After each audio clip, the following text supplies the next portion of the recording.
Moussa Lebkiri est un comédien français d'origine algérienne. Aujourd'hui, il se penche sur les mystérieux tatouages qu'arborent fréquemment les femmes maghrébines.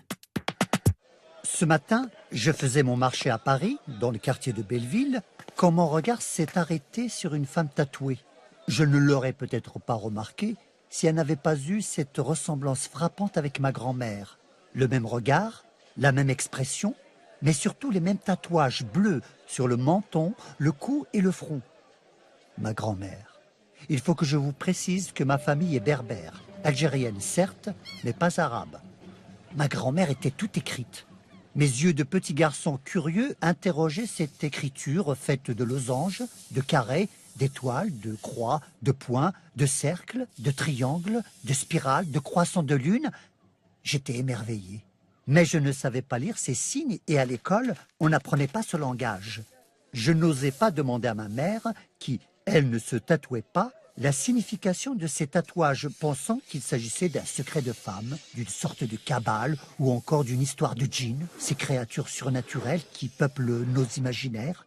En fait, chez les Berbères, le tatouage est lié à un ensemble de rites païens, de sorcellerie et de magie qui, aujourd'hui, n'ont plus de secret pour moi.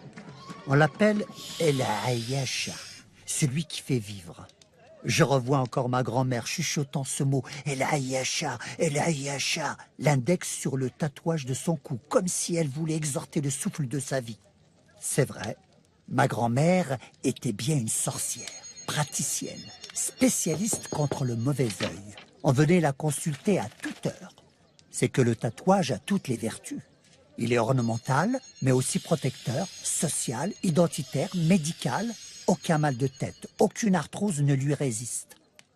Je me souviens d'avoir observé ma grand-mère mélanger pour certains tatouages de l'eau ou du sang avec des pigments issus de substances végétales, comme du charbon par exemple.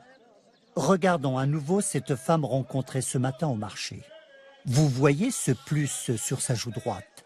Il symbolise l'œil de Dieu, ou, plus poétiquement, une étoile dont la lumière guide l'homme dans la nuit. Eh bien, cela signifie que cette femme cherche la justice, la vérité, le signe plus représentant ici la lumière et la franchise. Regardez maintenant la rosace sur son front, une rosace composée de 2 triangles. Il faut savoir qu'un triangle qui pointe vers le haut symbolise le feu et la virilité, et le triangle qui pointe vers le bas, l'eau et la féminité. Approchons-nous encore. Vous voyez ce carré à la base du cou? C'est le symbole de la maison. Elle nous montre qu'elle tient à l'harmonie, à l'équilibre de son foyer. Il y a bien d'autres signes. Ainsi le croissant de lune, par exemple, qui représente la matière qui naît, grandit et meurt. La spirale, l'harmonie éternelle. Le cercle, l'absolu. Les palmiers tatoués sur le front, la déesse mère. Un trait vertical, Dieu et la vie, ou aussi le premier outil planté en terre par l'homme.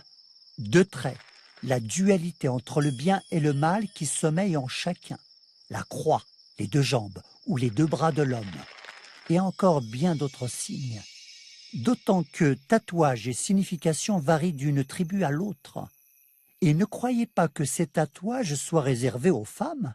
Les hommes aussi se tatouaient le front, le menton, les joues, le dos des mains et les tempes à l'aide de pigments. Vous me demandez si ces tatouages sont liés à la religion musulmane? Oh non, ils sont liés à des rites berbères pré-islamiques. En fait, le Coran interdit les mutilations, les modifications de l'œuvre divine. Mais bon, les choses ne sont pas si strictes.